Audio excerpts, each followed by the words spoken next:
Hey y'all, it's your Captain for All Things Creative coming at you with a little longer video talking about Love Island episode 34 of season 8, the Aftersun show, as well as a little brief talk about my feelings about, the aftermath of the final four voting.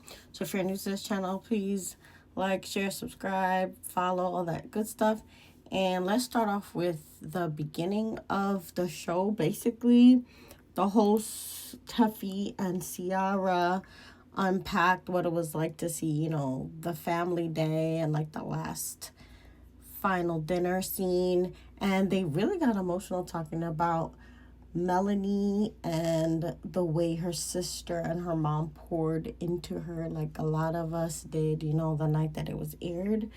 But the main new thing that I appreciated that they did was they called out the brands that are using Melanie kind of for promotion, saying, hey, if you use my real estate service, or, if you break up with Sincere, you can get this free treatment, So they're basically saying, don't use this girl's pain to make money, and that's capitalism for you.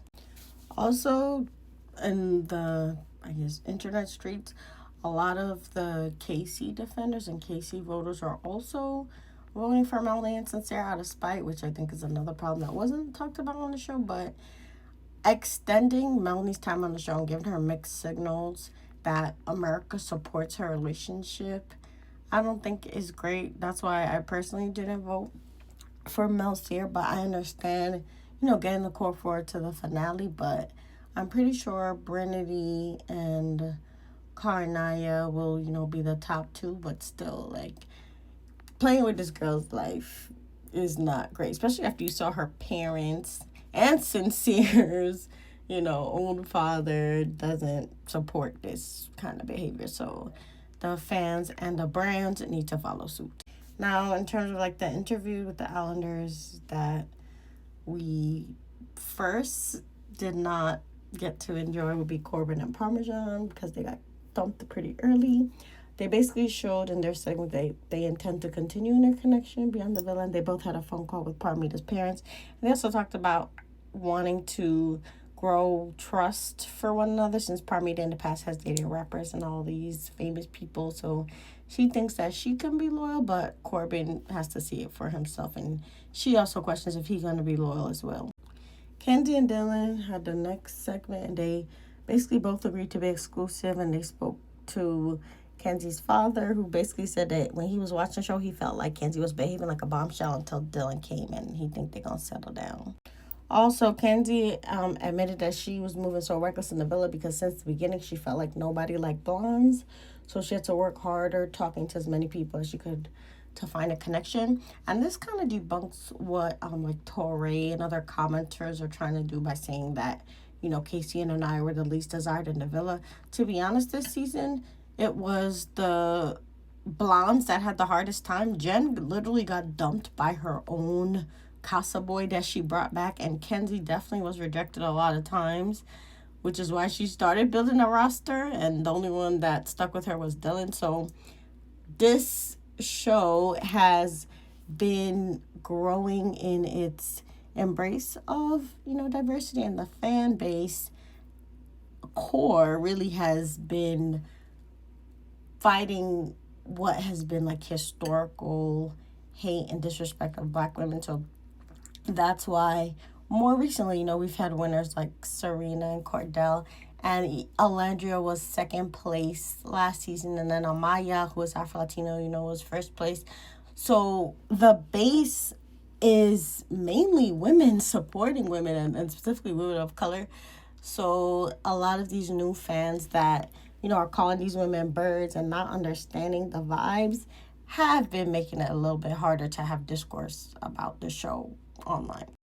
Also, back to, the Aftersun, they corrected Kenzie about her 2030 vision comments, and they basically corrected her also because she blamed Corbin for the Casa comment about throwing Kenzie out the window, but they said it was actually KC who said it. And then the host also asked Dylan to delete his Snapchat, and them two basically kept saying that they want to try Cake by the Ocean, if you know what I mean. Okay, in the last segment that a lot of people cared about before the main group all got back together was Casey and Titi. So first, it showed them reacting to the social media comments, and they said they knew some would be negative because of their race and stereotypes. But they were also happy to see that a lot of the perception was positive. And when it was time for Casey's one-on-one interview, he said that his connection with Anaya started out good, but the constant need of reassurance that Anaya demanded from him drained him. And he also said that islanders around him had blamed him for stressing Anaya out, so he built up resentment. And he said he acted out not really because of Anaya specifically, but because of the resentment that he had built for not being true to himself after a while. And I'm glad that, Casey did that soul searching, because a lot of the defenders will say nothing was wrong. But anybody who is honest and was watching could see that Casey presented himself one way to the women, more so probably to avoid backlash and criticism. But then when he got to Casa, he started acting more like Corbin. And the switch up surprised a lot of fans and made them paint him more negatively, I think, because it was like a chaotic kind of unmasking for a lot of people. He went from talking about you're a phenomenal woman, phenomenally, like Maya Angelou with his Still I Rise tattoo, to just being a menace in Casa. And even Alana, the girl who was kicked off for saying the N-word, did say that she was the most uncomfortable with Casey, and the girls talked about him putting fingers in places that he should have. In that video that they saw, that was the live stream of the heart rate challenge. So the way Casey went from being, the caring, reassuring gentleman to the handsy, just overly freaked out person in Casa really turned Anaya and the girls off, but also the fans off. But I'm glad, again, he course corrected when he found Titi, and I think they're way more compatible. Titi also said that she didn't think that Casey was going to give her a chance. And when he did, she was happy. But then when she went to the villa, the atmosphere was tense. But over time, she did make friends with the girls. And Casey called Corbin his main friends. But when the whole group got back together and were asked, would they remain friends with everybody outside the villa, everybody said yes except Titi. So she don't plan on being friends with people, which will make Beyond the Villa very interesting. Now, when the big group got back together and they asked them, what islanders they want to win in the final four, both Casey and Tierra said they wanted Melanie and Sincere to win. And then Corbin and Parmida said they wanted Kate and Zach to win. And also Kenzie said she wanted Kate and Zach to win. And Dylan said that he wanted Carl and I to win, like me. And then we got a preview of the final days, and that was really a treat.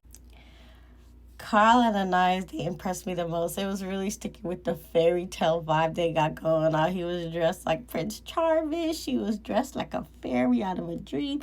They had like romance books hanging down in like a forest. And they were like epic shots of them in front of a big tree kissing and stuff. It looked so amazing. Also, I don't have screenshots of it here, but the Trinity and Bryce date looked very elaborate. I think there was like a fire breather there. Kate and Zach's date looked bare bones. Like they looked like they put them on a mountain, like to eat on a picnic table, kind of. And Melanie and Sincere also looked a little bit like Bryce and Trinity's date. It looked like it was kind of like on a boat. So based on how the dates look, the top two do seem to be Brinity and Carnaya, because the most elaborate dates are for the winners. So we shall see. And in terms of, the discourse around the Final Four, I think we all have to remember that everybody is biased. So people try to, say like, I don't know what y'all are seeing, or these girls are birds. Remember, these people on the show are seeing less information than we have, so their perspective is one way. And then even in the fan bases, each of us are coming from, their own perspective as well. So like for me, I'm a womanist, I'm someone who will always cheer for Black women and girls. And, I am a mom of a boy, but I'm not a boy mom the way they try to drag that on the internet.